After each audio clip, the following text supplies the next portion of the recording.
За ер нь бол татвар буй доор төр буй гэж байгаа. Тэгээ энэ цаг үеийн төрийг бол энэ манай татвар төлөгч нар маань авч явж байгаа. Татвар төлөгчдөөс татан төлрөөсөө хөрөнгийг энэ ард иргэдтэй за буцаагаад эргээд татвар төлөгчдөө хэрхэн зүйтэй зарцуулах вэ тал дээр бол бас Баянгол дүүргийн эрдэнэ төлөөлөгчтэй хурд бол онцгой анхаарч ажиллаж байна. За дэвшилтэй технологи нэвтрүүлэх, за үүгээрээ бол нийгмийн зардал, за үйл ажиллагааны зардлыг бууруулах, за энэ хөрөнгөөр бол бас боловсрол, за эргээд энэ татвар төлөгчнөр ард иргэд аж ахуйн нэгжүүд рүүгээ хандсан үйл ажиллагаа явуулах тал дээр анхаарч байгаа. Тэгээд сүүлийн 22 оноос хойш бол нэлээд өссөн. Тэгээд 24 оны төсөв бол нэг 350 орчим тэрбум төгрөгийн төсөв орлого бүрдүүлэхэд баталсан. Эхний 3 сарын байдлаар бол төсөв бол бас төлөвлөгөөний дагуу биелээд явж байна. За тэгээд мэдээж ер нь бол төсөв бол төлөвлөснөөр бол манай дүүргийн татвар төлөгчд бол биелүүлдэг ийм бас сайхан уламжлалтай болсон.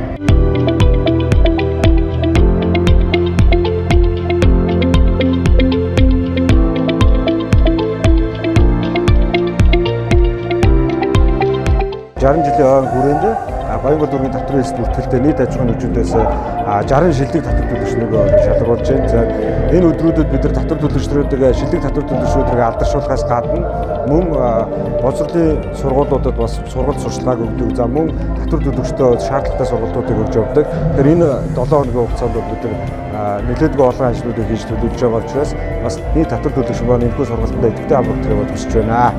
Сайн байна уу? Фармаци грант мөн үү? За ийшээ.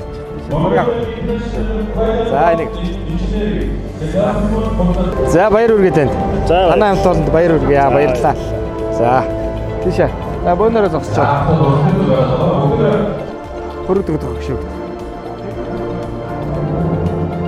2009 онд үүсгэн байгуулагдсан Фармаци грант гэдэг олон улсын шилдэг 15 эмийн компани эмийн сурчлан таниулах эмч төлөөлөгч нар 60 гаруй ажилчтай 15 жилийн төвөгтэй байгаа сая 24 онд тэмдэглэсэн эм компани байна. 470 сая төгрөгийн татвар төлж байгаа. Энэ олон жил тасралтгүй сайхан ажиллаа.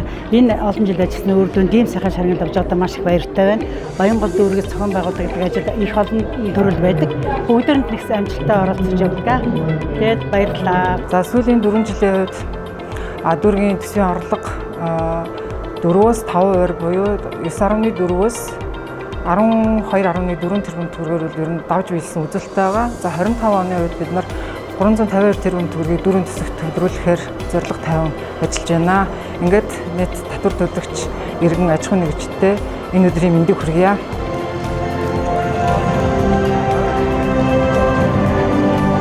За сайн байцгаана уу? Намайг Наран Цэцэрлэг гэдэг 19 дэх сургуулийн 12-ын бие ангид суралцдаг.